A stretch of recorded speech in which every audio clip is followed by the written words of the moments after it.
kita datang ke sebuah rumah sakit gitu ya, dan di situ ada seorang dokter.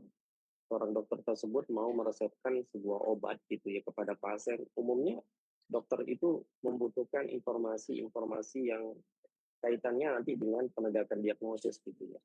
Nah, penegakan diagnosis tersebut tidak lepas nanti dari hasil laboratorium dan bahkan yang lebih molekuler daripada itu yang kita sebut dengan hasil genetik gitu ya. Dari hasil genetik itu yang kita sebut dengan biomarker ya, penanda yang kemudian bisa membantu seorang dokter untuk mendiagnosis suatu penyakit dan bahkan untuk menegakkan diagnosis secara tepat gitu ya, dan tentunya finally-nya nanti akan berimplikasi pada ketepatan terapi gitu ya. Nah, tidak menutup kemungkinan gitu ya seorang pasien di kemudian hari itu datang ke sebuah puskesmas ataupun ke sebuah apotik, dia membawa resep yang isinya studi genetik gitu ya, dan kemudian studi genetik tersebut dia harus diinterpretasikan oleh seorang apoteker gitu ya. Itu tidak menutup kemungkinan kemudian hari akan terjadi seperti ini gitu ya, revolusinya teman-teman ya. Nah, salah satu yang akan saya kenalkan teman-teman yang di bioinformatik pun sekarang nanti akan saya sampaikan juga ya berkaitan dengan genomik ini gitu ya, yang salah satu implementasi daripada big data itu adalah keilmuan di bidang genetik gitu ya, yang kemudian kalau secara pluralnya, secara pluralnya kita sebut dengan genomik atau studi yang membahas tentang genetik gitu ya. Kalau kita lihat gitu ya, genomik atau genetik itu sebenarnya keilmuan yang tidak lepas daripada eh, bantuan para ilmuwan gitu ya. Saat itu tahun 1987 gitu ya, jurnal yang pertama kali mempublis berkaitan dengan istilah genomik itu adalah namanya Jurnal Genomik di tahun 1987. Dalam kalimatnya, for the newly developing disciplines of mapping sequences, we have adopted the terms of genomics. Gitu ya. Jadi kalau kita harfiahkan gitu ya, genomics itu semacam istilah yang kemudian membahas tentang sebuah atau mempelajari tentang sebuah genetik gitu ya. Nah, jadi bentuk plural daripada kata gens itu adalah genomik, tapi kalau bentuk singularnya itu adalah gen gitu. Lalu apa itu gen gitu ya? Gen itu adalah semacam suatu kode terkecil gitu ya dalam tubuh kita yang tidak kemudian luput daripada apa yang ada di sistem tubuh kita. Kalau kita melihat gitu ya, tuh bahkan kita merasakan gitu ya, tubuh kita itu kan terdiri dari organ gitu ya, dan dalam organ terdiri dari sel gitu ya, miliaran sel, dan di dalam sel itu ada nukleus, dan di dalam nukleus itu ada 23 kromosom, dan di dalam 23 kromosom itu terdistribusi yang kita sebut dengan DNA gitu ya, deoxyribonucleic acid gitu ya. Itu tidak lepas daripada penemuan Gregor Mendel saat itu di tahun 1865.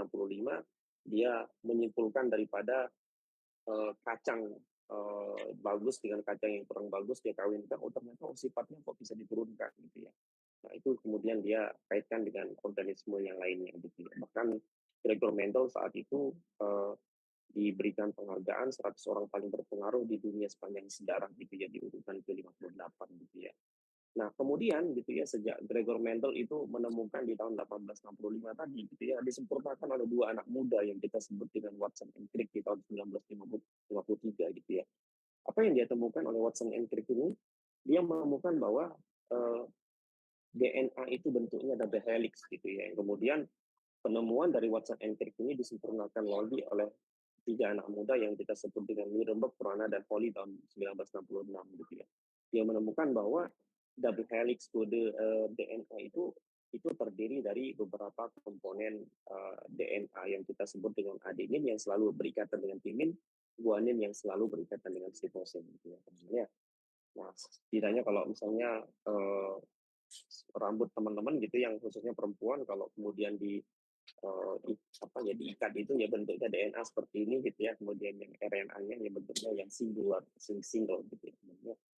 Nah, untuk memudahkan para ilmuwan itu biasanya gitu ya, kode DNA yang kita sebut dengan adenin selalu berikat dengan timin gitu ya, guanin selalu berikat dengan sitosin, itu umumnya dia menggunakan istilah ukuran gitu ya. Jadi ukuran itu yang nanti memudahkan para ilmuwan itu untuk mengukur atau menghitung jumlah daripada DNA sequencing ini, teman-teman ya. Jadi DNA sequencing ini penyejajaran DNA. Kalau kita nanti dari mana kita dapat ini? Dari pembacaan dari hasil laboratorium gitu ya. Umumnya gitu ukuran itu nanti akan diukur daripada ada istilahnya base pairs, kalau dia kemudian ukurannya satu ukuran, kalau kilo base pair itu ribuan jumlah sequencingnya, kemudian kalau mega base pair itu jutaan jumlah sequencingnya. Ya. Nah, untuk memudahkan itu terdistribusi dalam 23 kromosom. Kita tahu kode huruf di dalam tubuh kita ini, G, C, T, A, C, G, dan lain sebagainya itu jumlahnya 3,2 miliar pasang. 3,2 miliar huruf atau 6,4 miliar huruf gitu ya. 6,4 miliar huruf atau 3,2 miliar pasang kode huruf DNA itu sendiri teman-teman ya.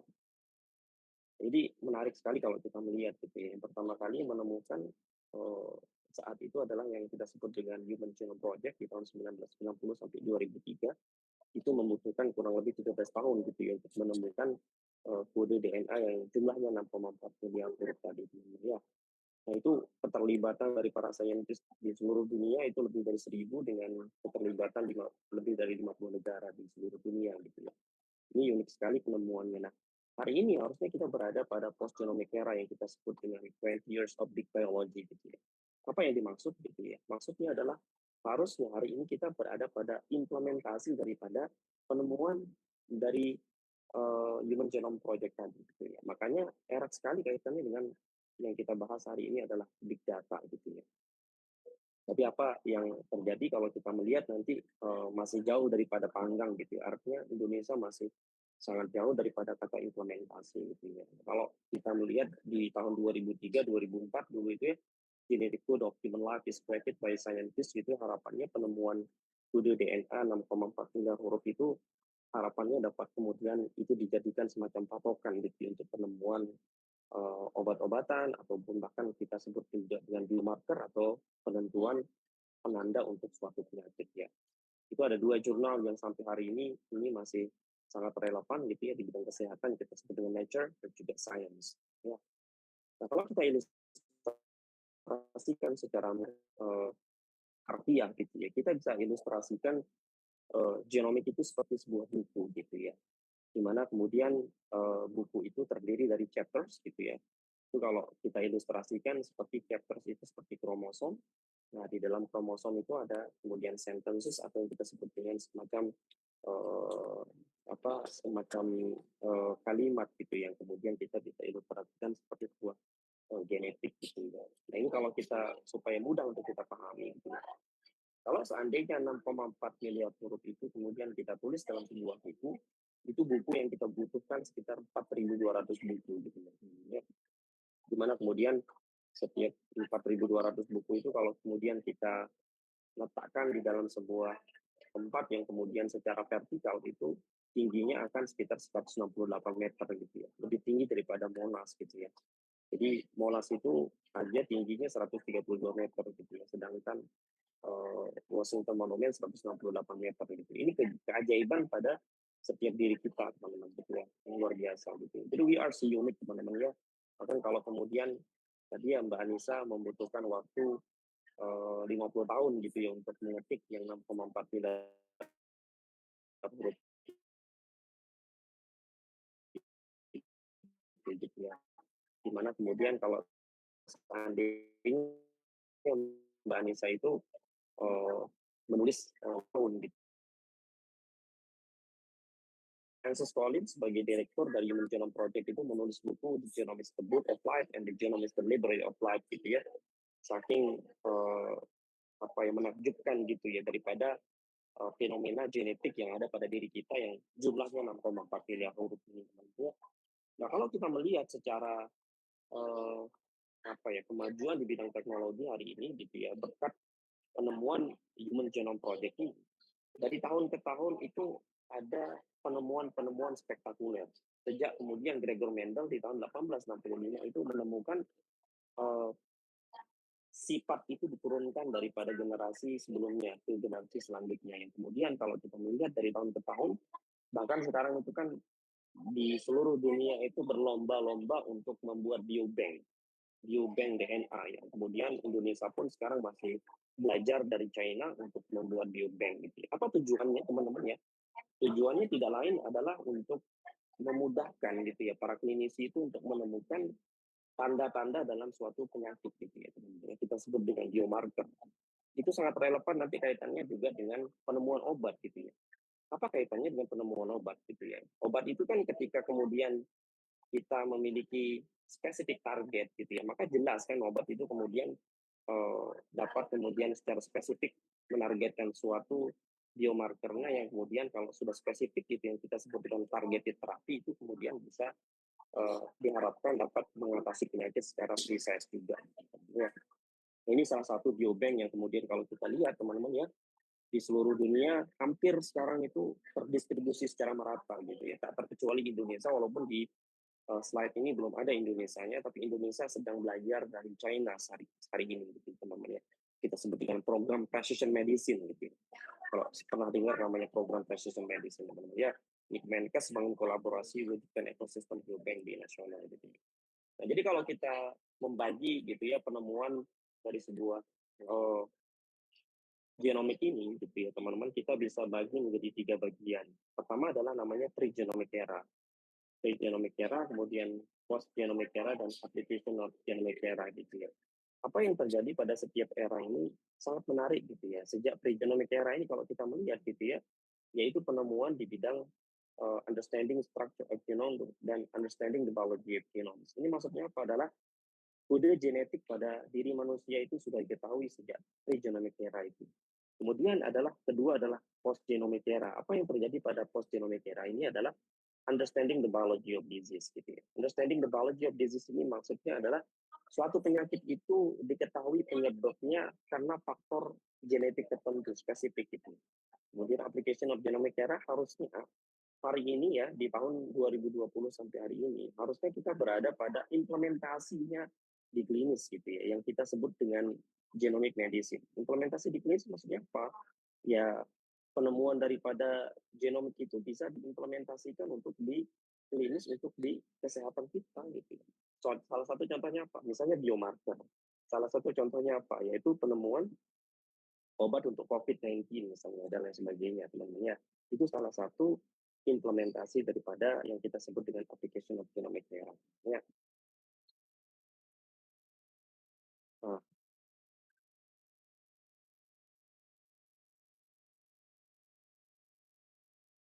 kita lanjut teman-teman ya.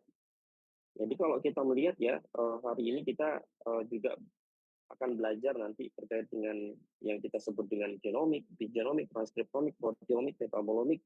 Salah satu aja bagian dari ini sudah advance sekali sebenarnya. Genomik ini sendiri sudah menghasilkan yang kita sebut dengan genomik ini ya yang kita sebut dengan nanti berkaitan sekali erat sekali kaitannya dengan DNA itu gitu ya. Kemudian epigenomik gitu ya, yaitu lingkungan itu mempengaruhi perubahan daripada genetik kita gitu. Nah ini masing-masing dari keilmuan ini sudah ada bahkan sekarang itu adalah sudah ada alat-alat yang mendeteksinya gitu ya. Nah ini secara umum aja saya sampaikan kepada teman-teman gitu ya. Kalau kita melihat secara spesifik misalnya genomik dia membahas tentang DNA, epigenomik tentang chromatin gitu ya dan juga methylation gitu ya. Walaupun ini epigenomik ini sudah advance sekali ya, bahkan dipelajari di program doktoral gitu ya. Kemudian transkriptomik, proteomik, metabolomik dan juga omics-omics yang lainnya gitu ya. Jadi kalau kita melihat benefit of multi-omics integration ini, teman-teman ya, ada pada drug discovery, ada disease certifying. Drug discovery ini adalah penemuan obat, kemudian disease certifying ini adalah untuk membedakan antara suatu penyakit A dengan B gitu ya. Kemudian identifikasi biomarker gitu ya. Kemudian untuk mengidentifikasi yang kita sebut dengan apakah suatu penyakit ini dipengaruhi oleh faktor genetik atau tidak gitu ya. Ini yang kita sebut dengan multi-omics, integrasi antar satu dengan yang lainnya. Yang kita sebut dengan genomik, transkriptomik, metabolomik, dan juga proteomik tadi. Ini adalah alat-alat yang nanti bisa mendeteksinya gitu ya dan lain sebagainya gitu ya. Kenapa big data ini hari ini adalah sangat relevan teman-teman ya karena kita berada pada data explosion. Mbak Anissa pernah tahu namanya database pernah tahu yang namanya database ini ya, pernah tahu namanya database PubMed database ya? Pernah tahu namanya database PubMed nggak? Enggak. Atau Mas Ilham pernah dengar namanya database ini nggak? PubMed nggak? Atau Google deh gitu. Saya kira semuanya tahu ya. Tahu nih teman-teman ya? Tahu, Halo, Pak. tahu ya. Oke. Nah, teman-teman kalau Lebih tahu gitu ya, familiar. mungkin Heeh. kalau kita di bidang kefarmasian pernah dengar PubMed ya, atau pernah berinteraksi dengan PubMed gitunya ya. Ya nggak sih? Betul nggak? Betul, Pak. Yes. Kan, Betul. Pak. Ada yang bisa mention nggak berapa jumlah artikel yang ada di PubMed itu? Banyak. Berapa kira-kira? Ribuan, Pak. Pernah Jutaan, Jutaan. Pak. ada yang tahu berapa jumlahnya? Bukan hanya ribuan, bahkan jutaan. Itu artikel-artikel yang terpublis di PubMed itu dikemanain kira-kira? Pernah tahu nggak? Tahu. Kira-kira pernah tahu nggak teman-teman? Dikemanain kira-kira? Masuk ke data center. Ada yang tahu nggak? Ya, masuk ke data center, lalu dikemanain lagi? Ada yang tahu? Setelah masuk ke data center, ya itu yang kita sebut dengan big data nantinya. Itu yang kita sebut dengan data explosion gitu ya. Nah, itu salah satu dari sekian banyak gitu ya alasan gitu ya kenapa big data hari ini sangat relevan gitu untuk kita pelajari gitu ya. Makanya mungkin pernah diajarkannya sama Prof. Sugiarto gitu ya, berkaitan dengan definisi dari big data itu ada semacam data explosion di situ meliputi ada volumenya, velocity-nya, rate of information available-nya gitu ya.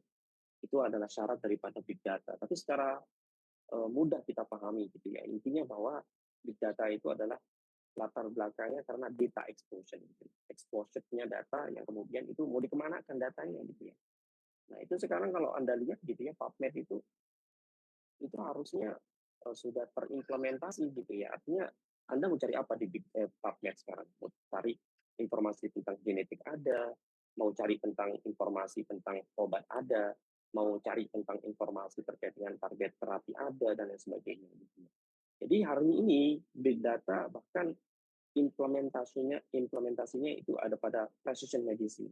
Itu disebut dengan ketepatan terapi gitu yang meliputi basic research gitu ya, clinical research dan clinical practice gitu ya. Apa basic research?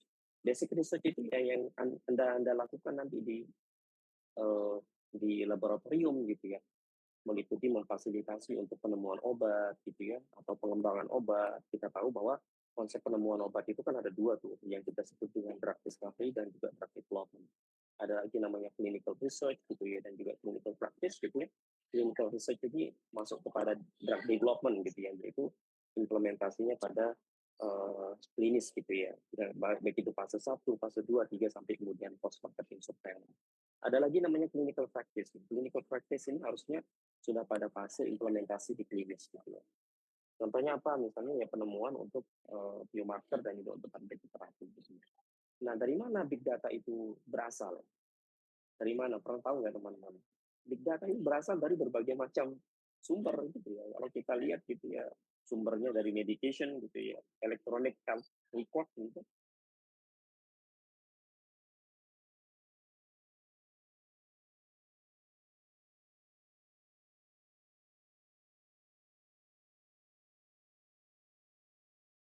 kesehatan di kemudian hari gitu ya. Ada lagi yang Anda kemudian upload itu kan di kemana ini itu nanti lama-lama akan menjadi big data ketika kemudian di storage dalam bentuk data set gitu ya teman-teman ya. Nah, tujuannya apa kalau di bidang kesehatan gitu ya? Tidak lain big data itu dapat diimplementasikan untuk early risk prediction, untuk memprediksi suatu penyakit, untuk mendifferential diagnosis, untuk menentukan which one is diagnosed for this kind of disease, for example. Gitu ya. Kemudian treatment optimization gitu. Itu tidak lain adalah untuk uh, precisely terapi pada pasien kita. Gitu. Nah, hari ini big data yang kemudian mendrive gitu ya, atau menstimulasi timbulnya keilmuan-keilmuan baru. Kalau misalnya Anda mempelajari yang kita sebut dengan statistik gitu teman-teman ya, saya kira teman-teman itu sudah sangat familiar dengan SPSS gitu. Mas Nasrul atau Mbak Andini gitu ya, atau Mas Andi, Mas Anhar gitu. Kalau kalian di S1 dulu itu kalau mau menganalisis data pakai apa kira-kira? Kalian pakai apa SPSS, datanya? andalan. SPSS bisa Pak. Kemarin saya juga pakai Design Expert 13 buat optimasi.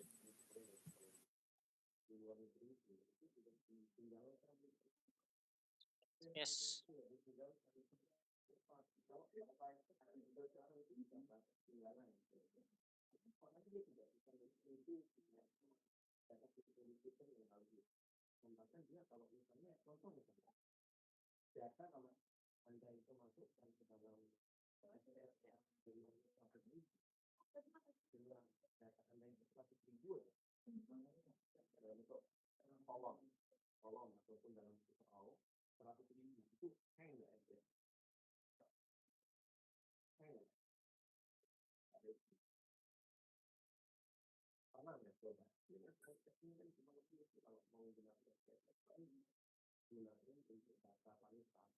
Mohon maaf Pak, suaranya sepertinya tidak terdengar Pak.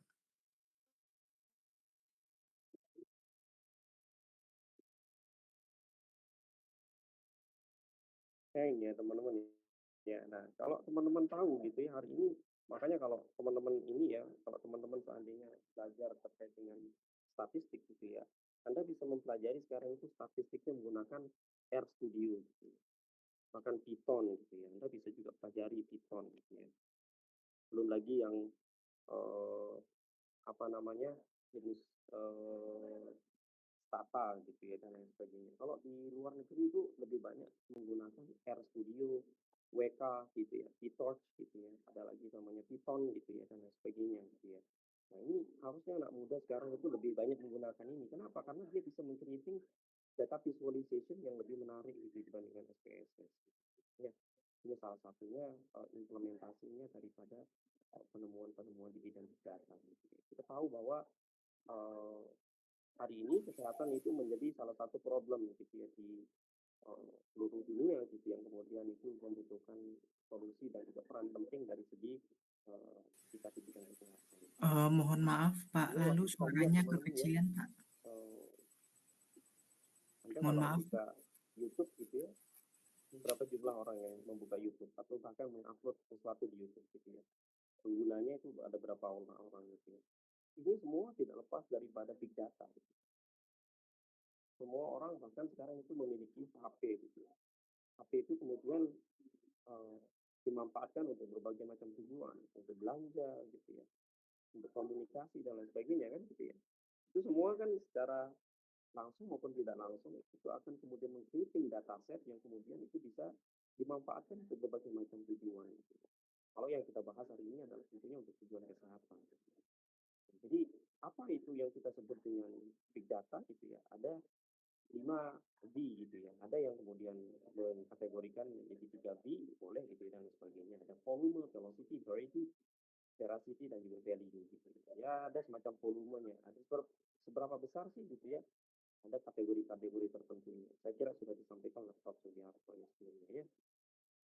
Nah, jadi itu semua volumenya dari mana gitu ya? Volumenya yaitu berasal daripada misalnya tadi artikel yang terbit di PubMed data gitu ya, database gitu ya. Itu semuanya akan terstruktur itu nantinya storage dalam bentuk kemudian data yang kemudian bisa dimanfaatkan untuk berbagai macam tujuan. Ini masih kedengaran suara saya? Sekarang sudah kedengaran. Oke. Terdengar Bapak, tadi suaranya kecil. Oke. Siap. Sudah jelas ya sekarang. Saya lanjutkan. Nah, jadi big data itu tidak lepas daripada sudah dijelaskan ya sama Prof. Tidak lepas daripada dataset gitu ya. Jadi dataset itu kan ada jumlah-jumlahnya ya. Kalau kita tahu itu di bidang teknik itu kan ada mega byte, ada gigabyte, ada terabyte dan lain sebagainya. Itu disebut dengan volume gitu kan. Jadi kalau misalnya ada storage data itu bentuknya adalah volume, itu yang kita sebut dengan big data. Ada lagi velocity, ada variety ya, variasi daripada data itu gitu ya, dan juga yang kita sebut dengan veracity.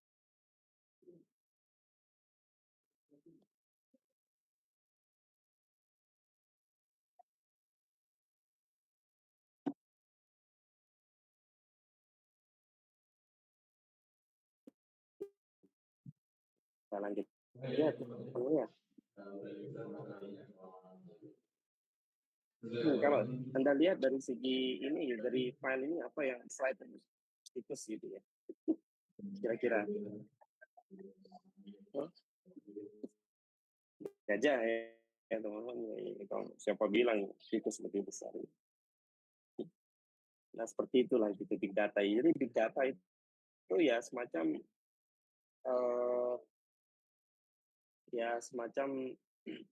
kumpulan data yang kemudian tadi yang saya sampaikan gitu ya, kumpulan data yang kemudian nanti masuk kategori di situ volume, velocity, variety gitu ya. Intinya tiga ini harus memenuhi syarat gitu ya. Syaratnya volumenya tadi misalnya apa? Terabyte, gigabyte, megabyte gitu ya. Jadi itu masuk kategori big data kalau kemudian sudah bergiga-giga gitu ya. Kalau di velocity-nya, variety, jenis variasinya dan sebagainya. Secara threshold sebenarnya tidak ada yang kemudian secara spesifik gitu sebenarnya. Itu berapa sih minimalnya? Itu tidak ada sebenarnya. Gitu ya. Seperti big data itu gitu. Jadi belum ada kesepakatan secara harfiah kalau saya melihat gitu ya dari segi artikel-artikel yang terbit gitu ya. Jadi di mana big data itu berasal gitu ya? Dari data itu sendiri teman-teman gitu. Itu kan dari artikel misalnya, artikelnya terbit 1, 2, 3, 4, 5, 6 sampai jutaan itu terbit. Lalu kemudian dari itu kalau diekstraksi gitu ya, ada data yang kemudian tersimpan gitu ya, itu nanti akan menjadi semacam information gitu ya. Itu akan menjadi information dan kemudian finally-nya akan menjadi sebuah knowledge gitu. Jadi kalau sayang sekali kan kalau kemudian di PubMed itu dia hanya mentok sampai data saja ya, tidak sampai informasi, tidak sampai kemudian diimplementasikan. Sayang sekali kalau dia bahkan levelnya hanya level di information saja gitu, belum sampai ke knowledge gitu ya. Sampai seperti itu ya. Semoga bisa dipahami ya teman-teman ya. Bisa dipahami kira-kira ya teman-teman ya. Jadi kalau kita melihat ya ini luar biasa gitu ya data-data yang kalau saya melihat di artikel-artikel yang terbit gitu ya, ini bagaimana kemudian hampir semua negara itu sekarang itu memanfaatkan big data gitu ya di berbagai macam bidang gitu ya untuk kemudian perekonomian mereka gitu ya, untuk kemudian menangani kesehatan dan lain sebagainya gitu ya. Kalau kita melihat gitu ya dari negara satu dengan negara yang lain itu luar biasa gitu memanfaatkan hal ini gitu ya. Nah ini yang kemudian mendrive hari ini kenapa kemudian big data itu atau mahadata itu menjadi relevan untuk kita kaji dan sangat relevan juga untuk kita pelajari dalam bentuk perkuliahan khususnya di S2 ini. Ya, kita tahu ya data itu banyak sekali jenisnya gitu yang kemudian kalau terstorage itu kan foto aja kan gitu ya. Foto itu kan satu foto aja berapa mega gitu ya. Paling 3,5 mega sampai 5 mega misalnya.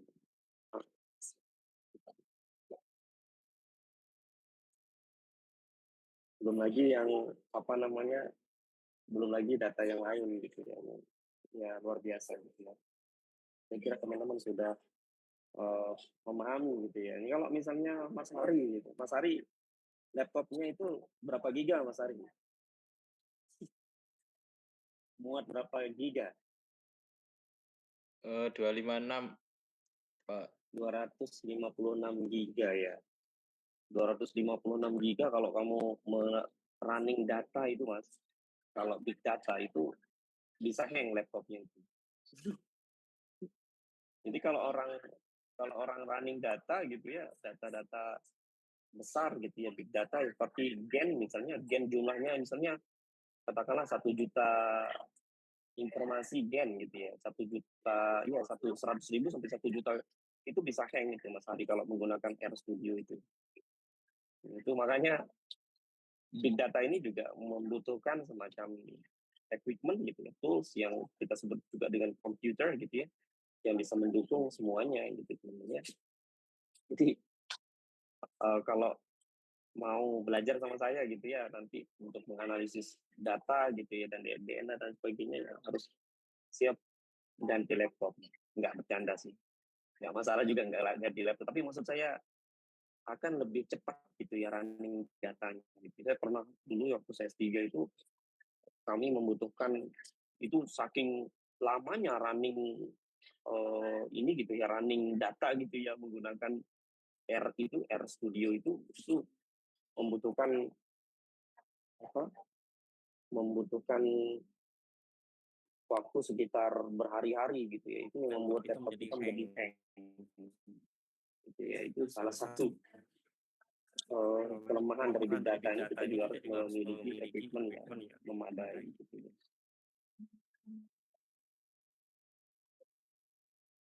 Gitu ya.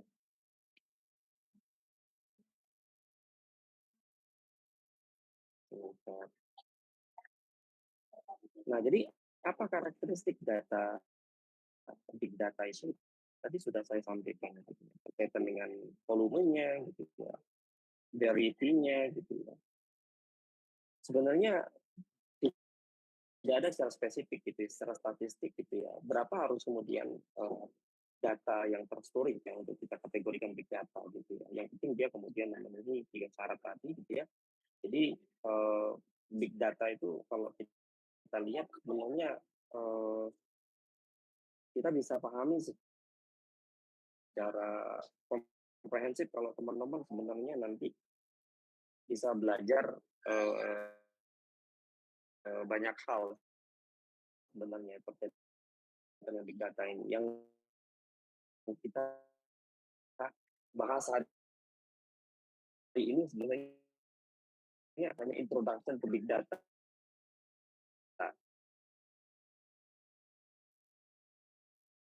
Padahal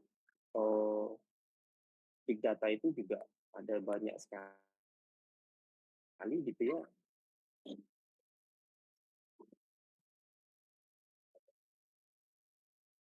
Bentar, saya lagi internet saya nggak stabil.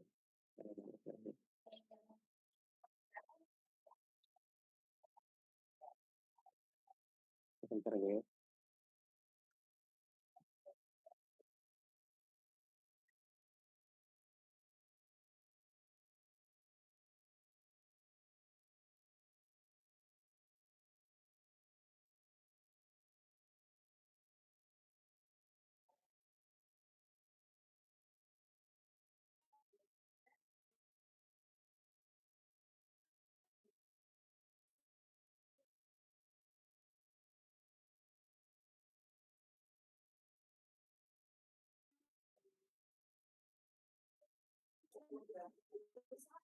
Yang dipakai.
Apakah bisa lihat slide saya?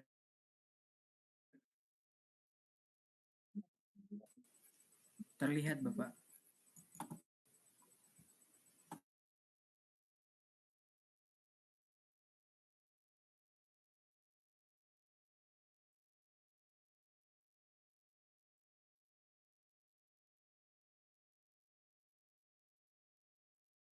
Kak, sampun kelihatan ya, Mas Andi? Sampun Pak, sampun Pak.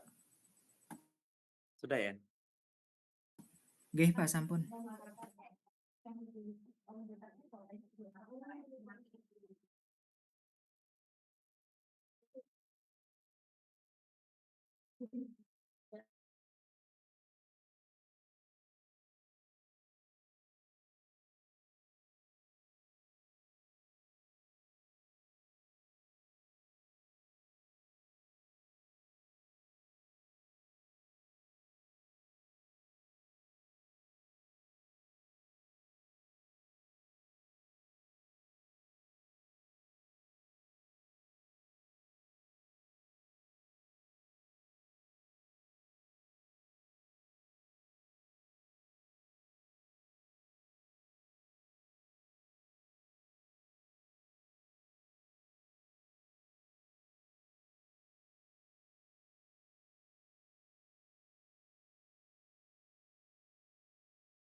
yang ada di sebuah database gitu ya, itu dari data satu ke data yang lainnya gitu secara timing itu terjadi peningkatan yang sangat luar biasa ya berkaitan dengan pemanfaatan big data gitu ya.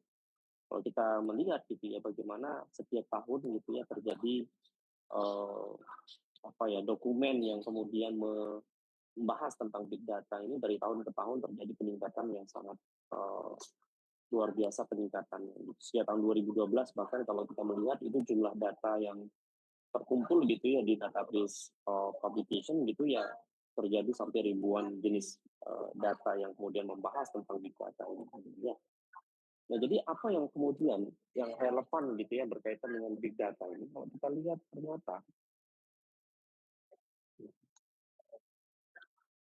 kita lihat ternyata yang berkaitan dengan big data ini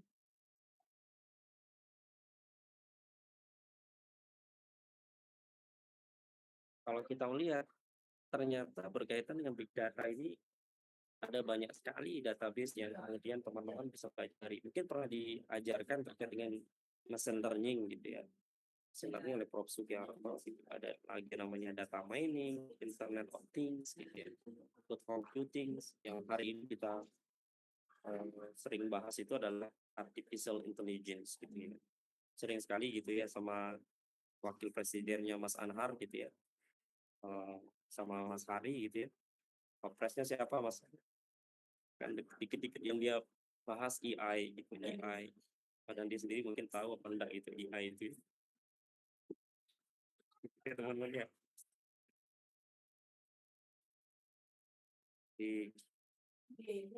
Kalau kita lihat gitu ya, ini salah satu yang tertulis di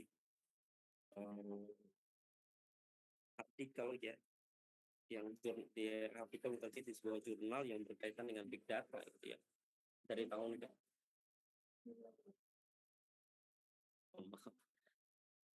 tahun ke tahun itu terjadi peningkatannya, dan erat sekali kaitan dengan machine learning, data mining, Internet of Things, artificial intelligence. Anda bisa lihat gitu ya, dari tahun ke tahun terjadi peningkatan pembahasan yang berkaitan dengan big data dan juga machine learning dan lain sebagainya. Nah, selain itu teman-teman, kalau teman-teman lihat gitu ya, erat sekali ya big data itu juga kaitannya dengan kita di bidang medical gitu ya, dan tidak luput juga berkaitan dengan AI yang hari ini mungkin kita bisa lihat perkembangannya di berbagai macam platform gitu ya.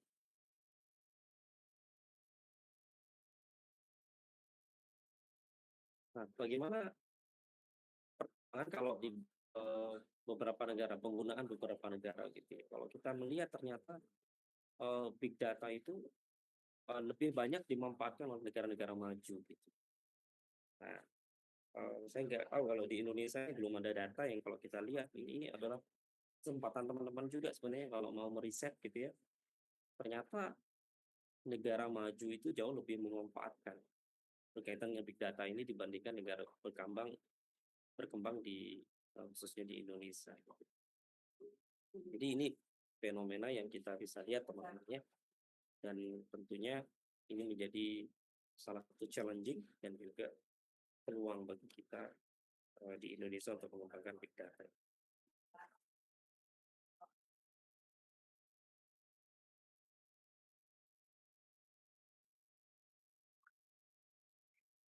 Baik, kalau kita lihat ya di dokumen yang bahkan terbit gitu ya di beberapa negara seperti China gitu ya, number of dokumennya itu jumlahnya ribuan gitu ya. Kita tidak melihat Indonesia bagaimana membahas tentang big data ini gitu ya.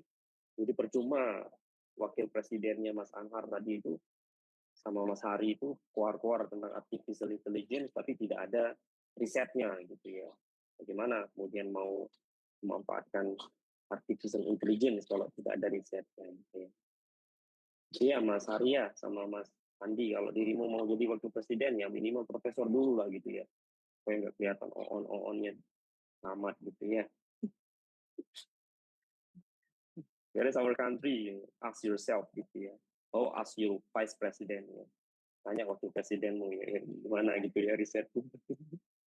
Ya.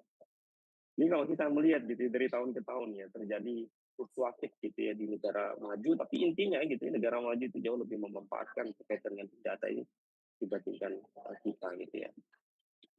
Kita tahu hot issue berkaitan dengan big data ini kalau di bidang kesehatan ini ya.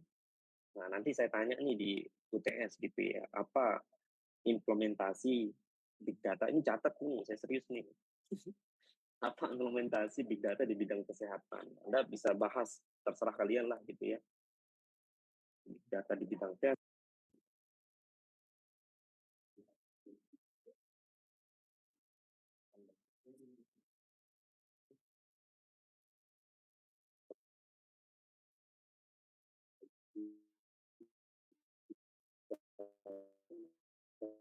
Di bidang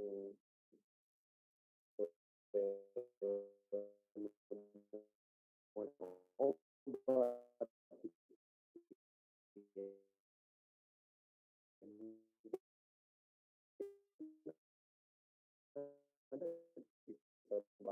Mohon maaf Pak, suaranya terlalu kecil sepertinya Pak.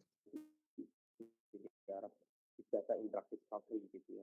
Nanti di pertemuan si saya punya hutang satu lagi kan Mas Aryo, punya hutang satu lagi ya. Mas Anhar.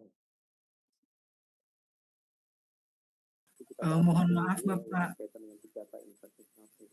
Ya. suaranya kekecilan Pak. Jadi kalau kita melihat ya big data itu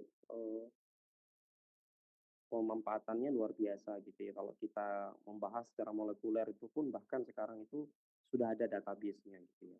Ada lagi namanya apa namanya data signature dan genetik gitu ya. Ya banyak lah gitu ya yang kalau saya secara spesifik itu nanti membahas ini terlalu detail teman-teman nanti agak bingung gitu ya. Tapi intinya adalah tidak lain adalah kolaborasi, integrasi database dari molekuler gitu ya sampai kemudian fenotipik gitu ya yang kelihatan yang tampak itu ya itu kalau diintegrasikan itu yang nanti implementasinya dalam bentuk personalized medicine atau precision medicine. Nah, jadi kalau kita lihat teman-teman big data types ya ada big data in medicine and clinic gitu ya, big data in public health, big data in medical gitu ya, banyak sekali jenisnya dan itu source-nya itu pun bermacam-macam gitu ya. Ada electronic health record, electronic medical record gitu ya, personal health record, medical image gitu ya, itu semuanya terintegrasi yang kemudian nanti akan terstorage dalam bentuk big data. Ya, kalau kita lihat gitu from patients, data approach in the research gitu ya, teman-teman ya itu semuanya terintegrasi gitu ya. Kalau saya tanya sekarang nih, kalau teman-teman itu testing di rumah sakit, testing lab di misalnya apa milik company gitu ya, Prodia ke apalah laboratorium seperti itu gitu ya, datamu itu dikemanain gitu ya. Jangan dimanfaatkan untuk big data, kita tidak pernah tahu tentang itu. Itu faktual hari ini, gitu. Maka hati-hati kalau teman-teman itu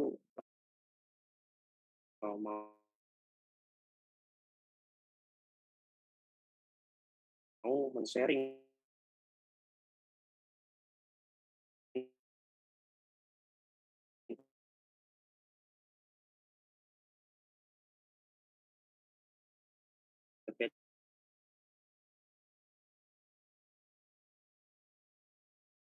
dengan data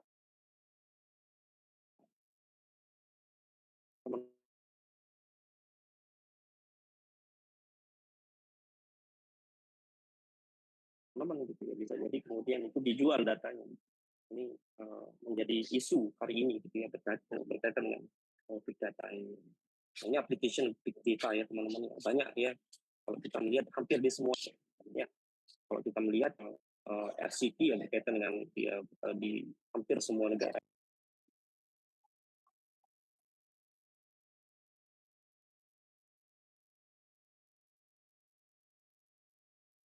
Ya. Gitu. Ya.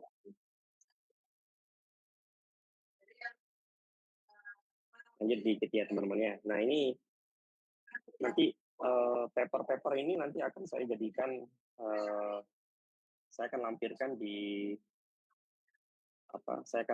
di UTS teman-teman ya. Nanti silakan Anda evaluasi, Anda baca gitu ya, sebagai referensi untuk saya, sebagai referensi teman-teman, kira-kira big data itu dimanfaatkan di bidang kesehatan itu di bidang apa, di bagian apa. Anda silakan nanti ini jadi referensi teman-teman ya. Saya tidak perlu membahas secara detail, tapi teman-teman bisa baca gitu ya, supaya terbiasa gitu. Ini saya lihatkan referensinya ya, mulai dari towards symbiotic relationship between the big data, artificial intelligence, and hospital pharmacy gitu ya. The use of big data in analytics in healthcare gitu ya, dan sebagainya ya. Banyak sekali ini teman-teman, yang silakan nanti kalian ini ya, kalian baca gitu ya. Nanti pada saat saya pada saat teman-teman UTS nanti saya akan lampirkan ini. Saya tidak tahu mana yang saya lampirkan, yang penting teman-teman bisa baca gitu ya, konsep yang dibahas oleh artikel ini sebagai referensi teman-teman ya. Ini beberapa artikel-artikel yang saya publis gitu ya bersama kolaborator saya yang berkaitan dengan juga big data dan juga bioinformatik gitu ya. Kamu tidak bisa membaca kalau mau. Jadi big data hari ini pun menjadi isu di bidang genetik karena faktor penurunan harganya. Contoh misalnya dulu COVID-19 kan, kalau teman-teman itu mau PCR itu pertama kali dulu harganya hampir 8 juta pertama kali dulu. Tapi seiring berjalannya waktu dia kemudian turun menjadi bahkan ratusan ribu gitu ya. Nah, tidak terkecuali untuk bidang genetik ini terjadi penurunan juga gitu ya teman-teman. Dari dulu yang harganya 100 juta dolar gitu, sekarang bahkan ratusan dolar gitu ya. Artinya itu bahkan mendekati ratusan ribu bahkan kemudian hari gitu ya, harga untuk testing genetiknya. Dan ini yang kemudian menjadikan peluang gitu ya untuk kemudian big data itu menjadi lebih eksplosif lagi di kemudian hari. Ini dulu saya mendapat penghargaan yang berkaitan dengan pemanfaatan big data gitu ya, bidang genetik gitu ya. Saya dapat penghargaan dari Menristek Dikti itu. Hari ini yang kita sebut dengan Genomic Driven Drug Discovery, yaitu pemanfaatan informasi genetik atau big data untuk penemuan obat gitu ya. Ini juga bisa relevan sekali ya kaitannya. Ini salah satu artikel yang saya publis dengan profesor saya dulu di Taiwan dan juga beberapa kolaborator saya gitu ya.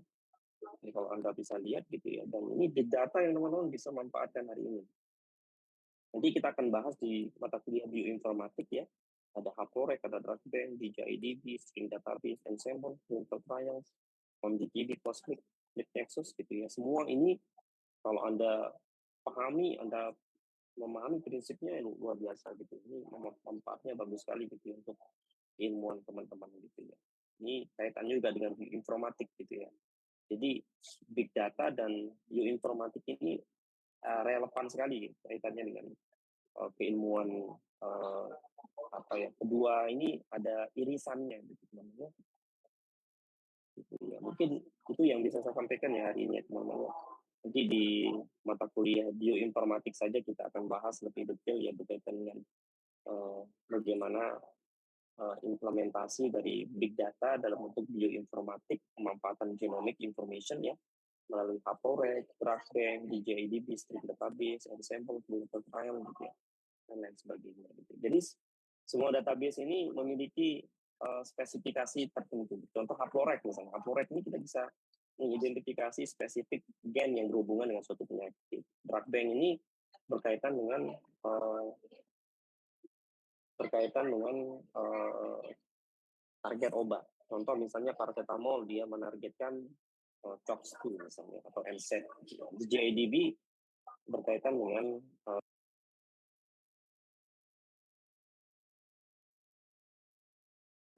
mirip sama sampai